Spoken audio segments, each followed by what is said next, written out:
Welcome to the next episode of the Media Mind Connection, Solving Media Overload. I'm Louis Cruz.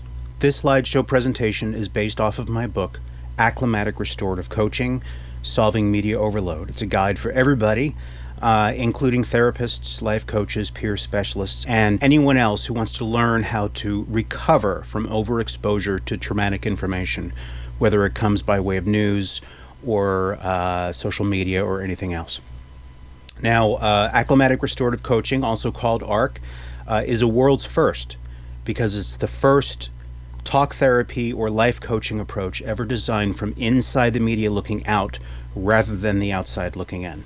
I worked in TV news for 23 years, and then I shifted gears to the field of mental health. Now, there are some topics that are going to be mentioned in these lectures that may not be mentioned in the book, and there are some topics in the book that may not be mentioned in these lectures. Therefore, to get the best understanding of ARC, how it works, and how to apply ARC, it's recommended that you watch the lectures, and you also get a copy of the book. You can see the link off to the left. It's available on Amazon. Many of these lectures will be free. That includes the lecture before this one. It's recommended that you watch part 1 before continuing on with part 2 so you can best understand what we're trying to achieve with ARC in the first place. So in part 2, our objectives are simple. First, we're going to learn how many news stories are structured. Next, we'll learn how story length could impact our sense of safety and emotional well-being.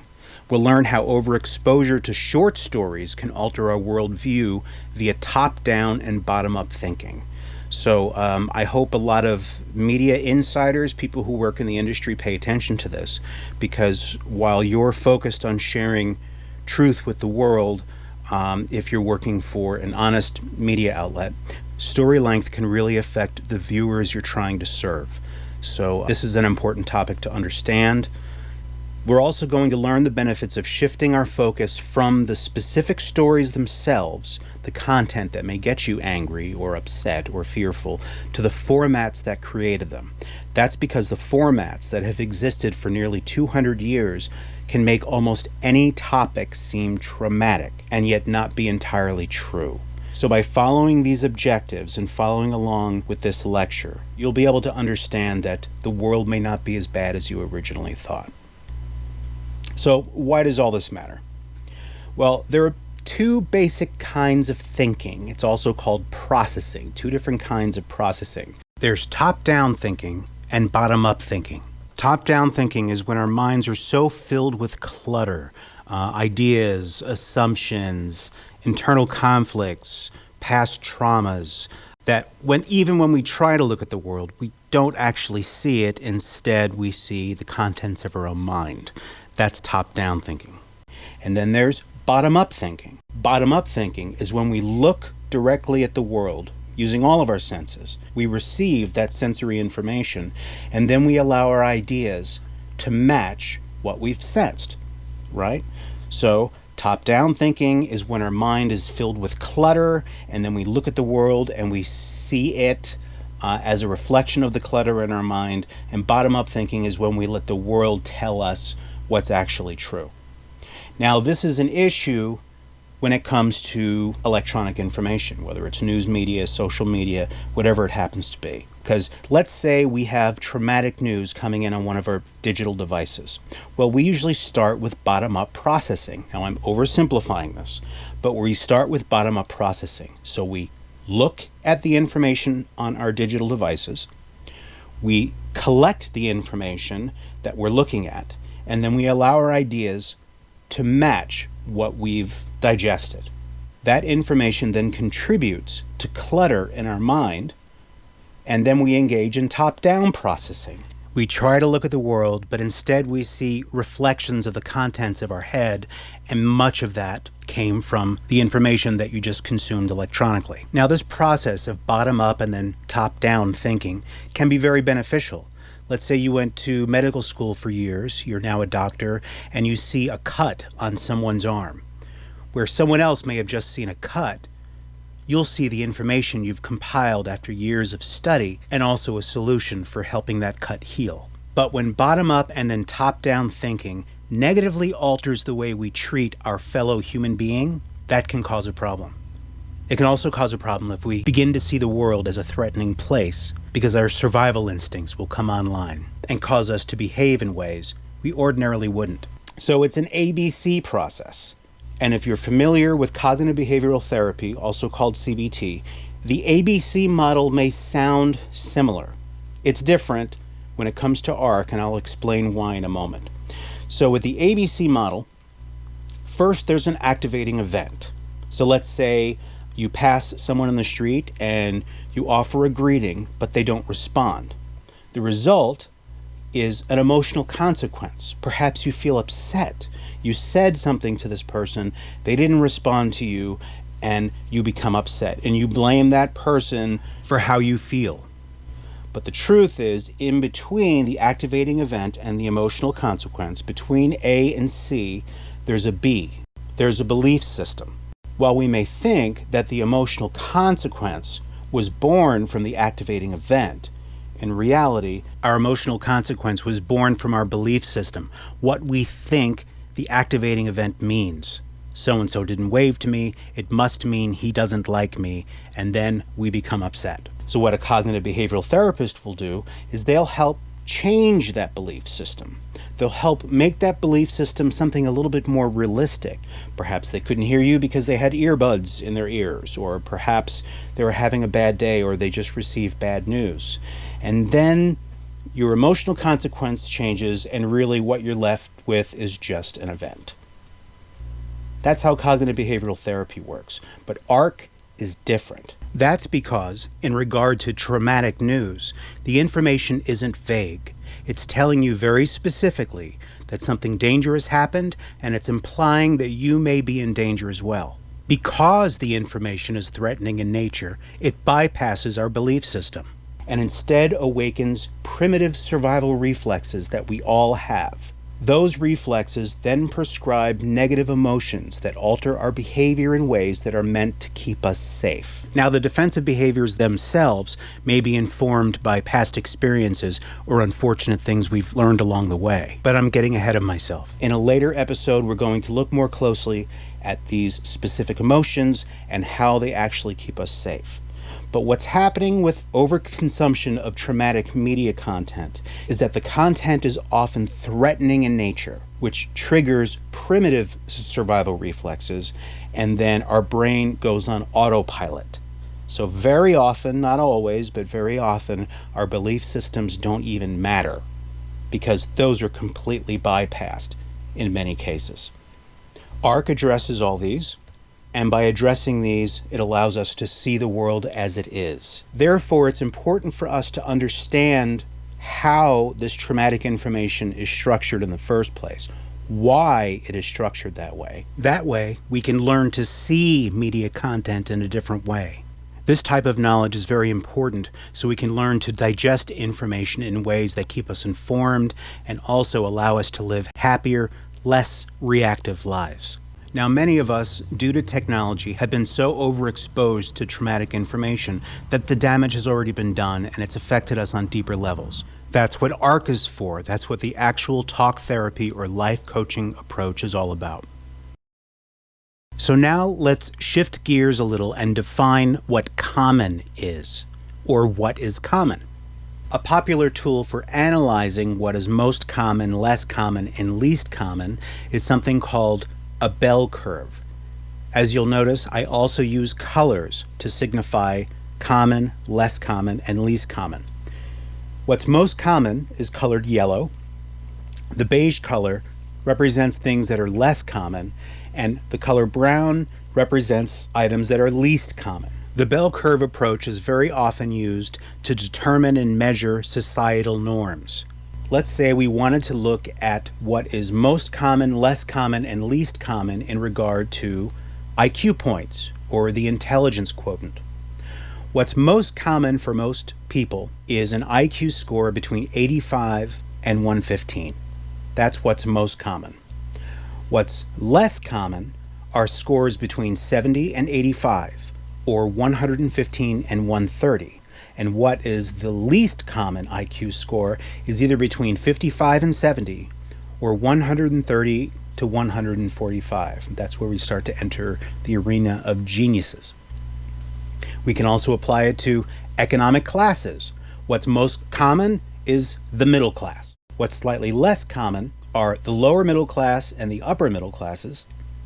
And what's least common are the poor and the wealthy. I'd now like to turn the spotlight to you. How would you describe a most common day?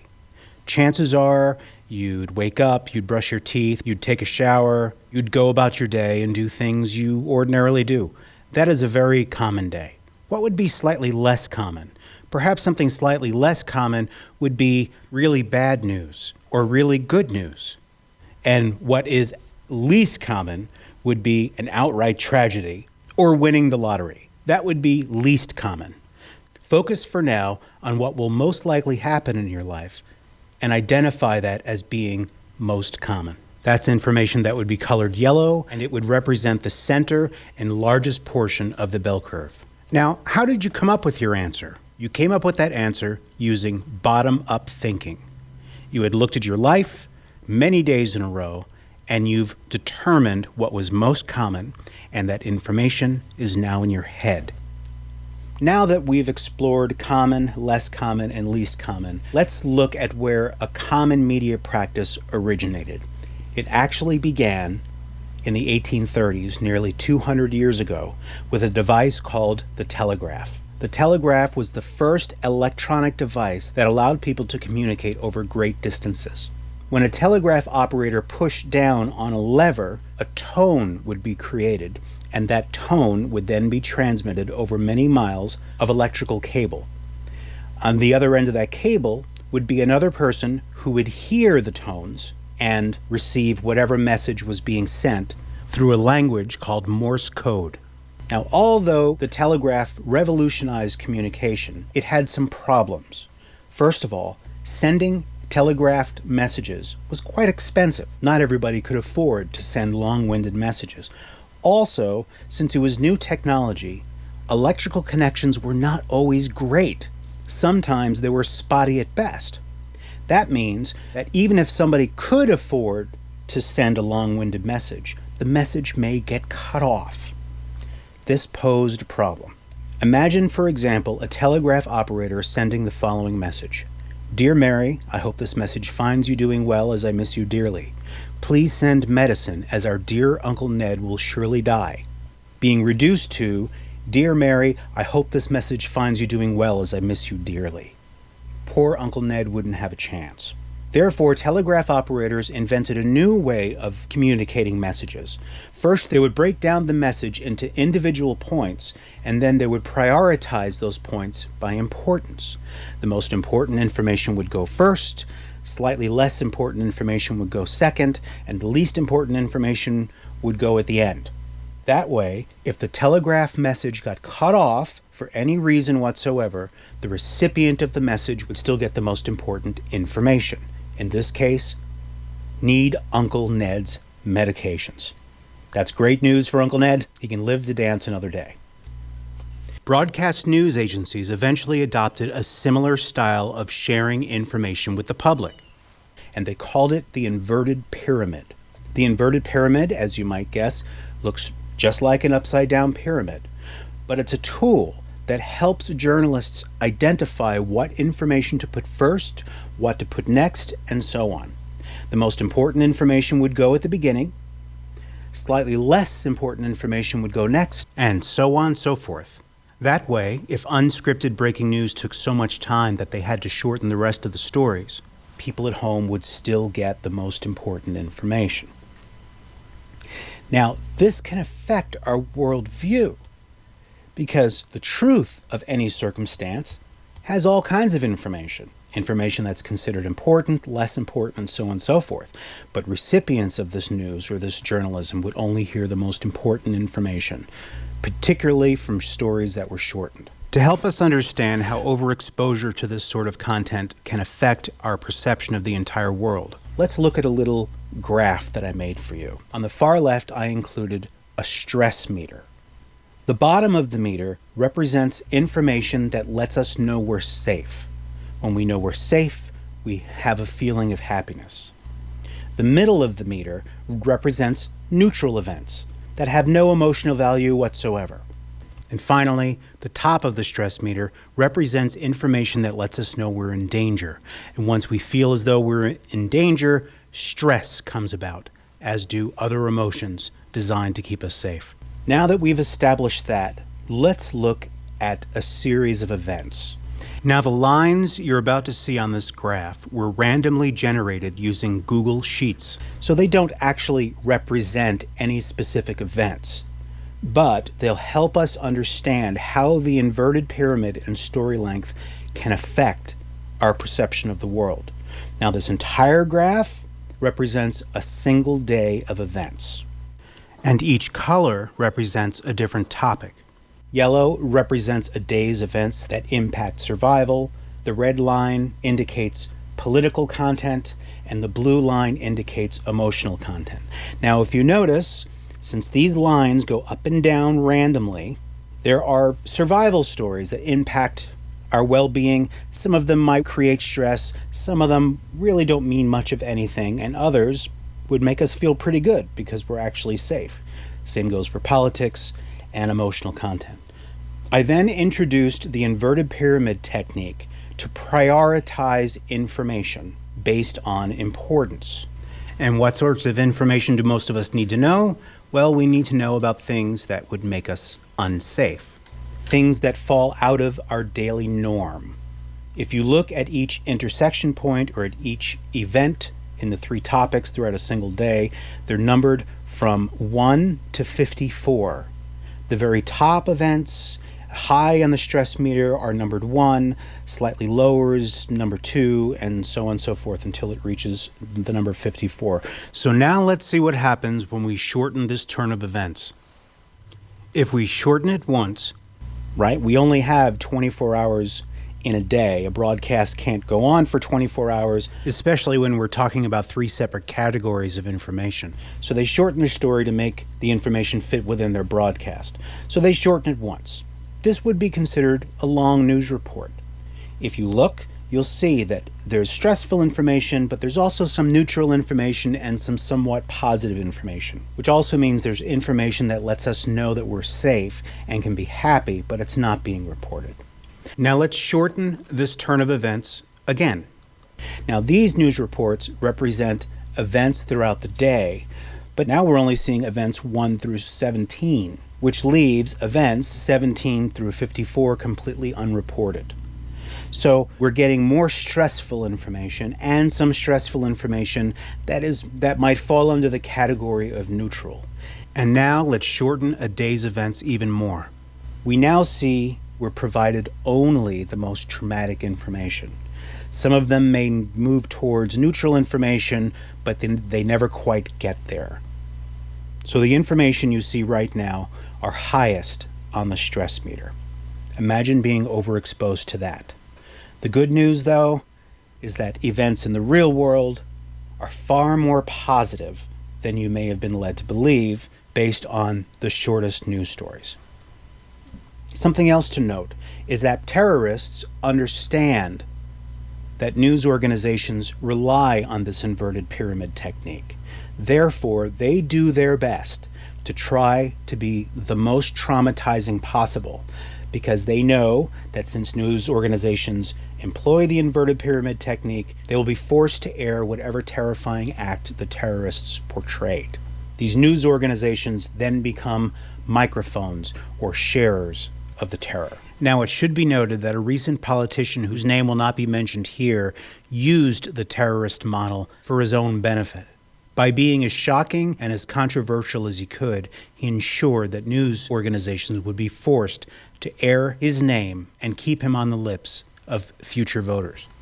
Now, note that none of this information, even though the stories have been shortened and you're only getting the most stressful, the most traumatic content, none of it is fake.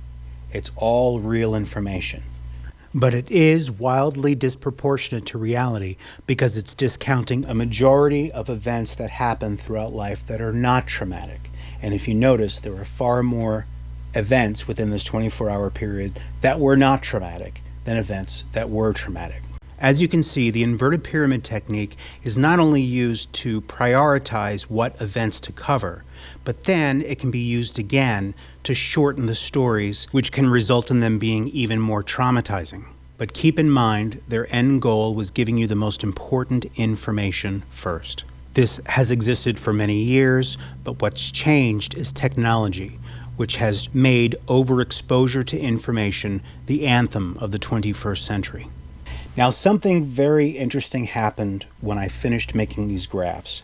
I decided to ask Google Sheets to tell me what the trend of these random numbers was generating, and it provided me with 3 trend lines. And if you look at these 3 trend lines, yellow, red, and blue, you can see that they're all gently sloped downwards, which means, based on this random data, life is actually improving. But you likely wouldn't know it if the only information you consumed was structured with the inverted pyramid technique and then shortened. Media professionals, hold on to this information. The 21st century has become the era of overexposure to information, so it's time for longer story formats to return. So now let's go back to the bell curve. Let's go back to common, less common, and least common. Remember also circumstances that you identify to be most common in your life. And you've identified these circumstances using bottom-up processing. Thanks to bottom-up processing, you've established reasonable expectations for the next 24 hours. Now, let's shower you with traumatic information transmitted electronically. By blindly accepting all traumatic information as facts that are proportionate to reality, your perception of reality shifts, as does your expectation for the next 24 hours. Suddenly, your understanding of normal is lost. Overexposure causes us to believe that now very negative events are most common. Slightly negative and slightly positive events are less common, and normal everyday stuff is least common. This awakens our survival reflexes, and before you know it, we're all acting like idiots. Our goal, therefore, is to help our clients reconnect with normal in their own lives and understand the difference between digitally transmitted definitions of normal and the true normal of their immediate surroundings. That will then help readjust their bottom-up and top-down processing. So, in summary, in this lecture, we learned how story length can impact emotional tone. We learned how overexposure to short stories can be true, but incomplete and extreme, and therefore alter our brain's understanding of normal or common via top-down thinking. And then we learned the benefits of shifting our focus from the specific stories themselves to the formats used to create them. Because once again, stories restructured using the inverted pyramid technique and then shortened can make virtually any event seem traumatic. So by understanding the structure versus the actual content, it necessarily means that there's a whole world out there that's a lot better off than electronic information may lead you to believe. And perhaps most importantly, keep in mind that news organizations are trying to keep us informed. Can you imagine how bad COVID would have been if the news industry didn't tell us about it? We just need to learn to balance being informed with also being healthy. Okay, so that's the end of this lecture. This is the end of part 2. Since this message was somewhat complicated, I've decided to move the lesson on fake news to the next lecture.